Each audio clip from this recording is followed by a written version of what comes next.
जय श्री कृष्ण दोस्तों। जैसे कि कई बार मेरे पास प्रश्न आते हैं कि हमारे बच्चों के विवाह में बहुत ज़्यादा अड़चनें आ रही हैं। प्रश्न होता है कि उम्र हो चुकी है, 25 साल हो गए, 30 साल हो गए। क्या उपाय करें कि बच्चे के विवाह के संजोग बन जाएं, जल्दी ही अच्छे घर में विवाह संपन्न हो जाए। कुंडली में दोष है, गुरु उच्च कोटि का नहीं है, या और भी कई समस्याएं हैं, या मांगलिक हैं, तो उसकी वजह से भी विवाह के संजोग नहीं बन पा रहे हैं। कई बार ये भी प्रश्न होता है, किसी की नज़र हाई लगी है, ऐसा लगता है जैसे कि बच्चे का विवाह बांध दिया गया है। तो ऐसे में हम क्या करें? जब इस तरह की समस्याएं हो, उपाय भी करके थक चुके हों, बच्चों के विवाह के संजोग नहीं बन पा रहे हैं, तो आज आपको मैं एक छोटा सा अचूक सा एक काम करना है आपने। वो भी बुध पूर्णिमा के दिन करना है। जैसे कि आप जानते हैं कि ये बुध पूर्णिमा शुक्रवार के दिन पड़ रही है और इस दिन चंद्र ग्रहण भी है। तो आप इस दिन एक छोटा सा अचूक सा उपाय करें। छोटा सा काम करना है आपने। कोई ऐसी बहुत बड़ी पूजा आराधना नहीं करनी है या कोई खर्चा नहीं करना है। सिर्फ श्रद्धा विश्वास के साथ इस छोटे से काम को आप कर लीजिए। और हाँ, ये काम कौन करे? कोई भी कर सकता है। इसके लिए ये नहीं कि माता ने करना है, पिता ने करना है। अगर बड़े भाई बहन हैं और छोटे भाई बहन का जैसे विवाह नहीं हो पा रहा, या ननंद है, देवर है और भाभी करना चाहती है, तो मैंने कहा कोई भी कर सकता है ये उपाय। और बच्चे स्वयं, जिनका विवाह नहीं हो पा रहा, अगर वो भी करना चाहते हैं तो वो स्वयं भी इस उपाय को कर सकते हैं।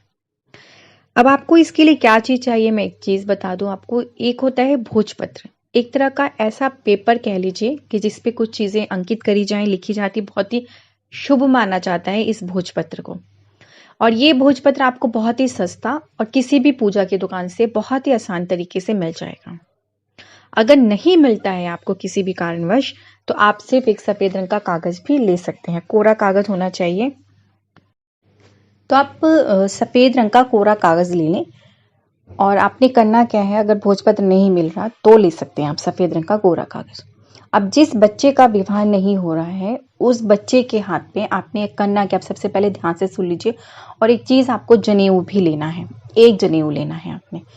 ये दो चीज ही आपने लेनी है। अब आप क्या करेंगे, जैसे कि जिस बच्चे का विवाह नहीं हो रहा, जो भी लड़का या लड़की है, विवाह जिसका नहीं हो रहा, आपने सुबह उठने स्नान आदि जैसे भी कर लिया, आपके जो भी सुबह के कार्यक्रम हैं, जो भी आप करते हैं कर लीजिए। ये उपाय आप सुबह भी कर सकते हैं और संध्या के समय भी कर सकते हैं। संध्या के समय जैसे कि आप 5:30 या 6 बजे के आसपास भी इस उपाय को कर सकते हैं, और सुबह तो आप किसी भी समय कर सकते हैं। तो जिस बच्चे का विवाह नहीं हो रहा, आपने हल्दी लेनी है। हल्दी को पहले आप कटोरी में थोड़ा सा पेस्ट बना लीजिए, घोल लीजिए।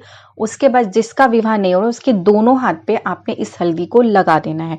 लगाने के बाद आपने जो कोरा कागज या तो फिर भोजपत्र लिया हुआ है, उसी के ऊपर आपने उसका हाथ छपवा देना है।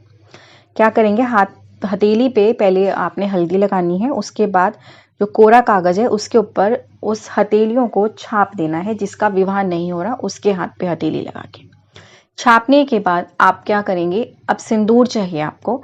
सिंदूर आप गंगा जल की सहायता से पेस्ट बना लीजिए, या और साथ में आपको अगर तुलसी के सूखी टहनी मिल जाती है तो वो ले लीजिए, नहीं तो आप मोर पंख भी ले सकते हैं।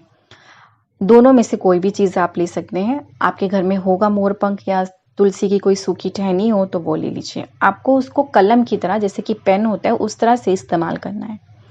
अब मैं यहाँ पे आपको एक मंत्र बता रही हूँ। मंगल कामना के लिए भगवान श्री हरि विष्णु का यह मंत्र है। जब मंगल कार्य आपके घर के रुक चुके हों, मांगलिक कार्य आप चाहते हैं कि शुरू हो जाए, बच्चों के विवाह संपूर्ण हो जाए, तो आपने भगवान श्री हरि विष्णु का यह मंत्र सुनना भी है और इसको आपने लिखना है। किससे लिखेंगे, जैसे मैंने आपको बता दिया, सिंदूर का आपने जो पेस्ट बनाया है, उसी पेस्ट को आप मोर पंख से या तो तुलसी की टहनी से आप इस पेपर के ऊपर, जहाँ पे आपने बच्चे के हाथ छपवाए हैं, उसके ऊपर इस मंत्र को आप लिख दीजिए। मंगल कामना करना चाहते हैं, आपने यह मंत्र लिख देना है। फिर मंत्र लिखने के बाद आपने उसके नीचे लिखना है शुभ विवाह। शुभ विवाह लिख के अपने बच्चे या बच्ची का नाम वहाँ पे साथ में लिख देना है। समझ के आपने इस मंत्र को लिख देना है। मंत्र लिखने के बाद आपने क्या करना है, नीचे शुभ विवाह लिखना है। शुभ विवाह के बाद आपने बच्चा या बच्ची जिसका भी विवाह नहीं हो रहा है उसका नाम लिख देना है। अब आप क्या करेंगे, जो आपने जनेऊ लिया है उस जनेऊ पे भी थोड़ा बहुत आप हल्दी लगा दीजिए। लगाने के बाद इसको आप मोड़ लीजिए और मोड़ने के बाद इसके ऊपर जनेऊ बांध दीजिए। बांधने के बाद अब आपको जाना है किसी भी पीपल के वृक्ष के पास, जैसे कि पूर्णिमा है, वो भी बुध पूर्णिमा है, आप सभी को पता होगा इस दिन पीपल के वृक्ष की पूजा करने का विधान है। तो आपने पीपल के वृक्ष के पास जाना है। जैसे कि आपको पता है कि पीपल के वृक्ष में भगवान श्री विष्णु के साथ में माता लक्ष्मी का वास होता है और त्रिदेव का भी वास होता है, सारे देवी देवता वास करते हैं। तो आपने वहीं जाना है पीपल के वृक्ष के समक्ष, और वहां पे पीपल की किसी भी टहनी पे आपने इस जो पेपर पे आपने लिखा हुआ है और जनेऊ की सहायता से किसी भी टहनी पे बांध देना है। बांधने के बाद अगर आप ले जा सकते हैं कोई दीपक, तो आप दीपक भी सरसों के तेल का, शुद्ध देसी घी का या तिल का एक दीपक प्रज्वलित करें। जल अर्पण करना चाहते हैं तो जल भी चढ़ा सकते हैं, या आपकी इच्छा अनुसार आप कर सकते हैं। और संभव हो सके और आपके लिए पॉसिबिलिटीज़ है, आप ये चीज़ कर सकते हैं तो 7 परिक्रमा, 11 परिक्रमा, 21 परिक्रमा, 51 परिक्रमा, या तो फिर 108 परिक्रमा ओम नमो भगवते वासुदेवाय का जाप करते हुए परिक्रमा लगाएं। और अपने बच्चे के विवाह की अड़चने बाधाएं या आप स्वयं कर रहे हैं यह उपाय, तो अपने लिए विवाह की जो भी अड़चने बाधाएं हैं उसको दूर करने के लिए भगवान से प्रार्थना करें, दीपक प्रज्वलित करें, जल अर्पण करें और परिक्रमा करके अपने घर आ जाइए। ये छोटा सा उपाय आप बुध पूर्णिमा के दिन करके देखिए। जो भी विवाह के संजोग नहीं बन पा रहे हैं अवश्य बनेगा, और जब विवाह संपन्न हो जाए तो भगवान श्री विष्णु के नाम से आपके बच्चे के विवाह की जो भी है आप कुछ ना कुछ चीज़ें ज़रूर दान करें। दान करने में आप अपनी क्षमता अनुसार कुछ भी दान कर सकते हैं। तो ये उपाय ज़रूर करें जिससे कि आपके बच्चे के विवाह की अड़चने बाधाएं जो भी हैं वो दूर हो जाए और उसका शीघ्र अच्छे घर में विवाह संपन्न हो। अब मुझे आज्ञा दीजिए, फिर आऊंगी इसी तरह के बहुत ही अचूक से अद्भुत अनोखे उपाय के साथ में। जय श्री कृष्ण।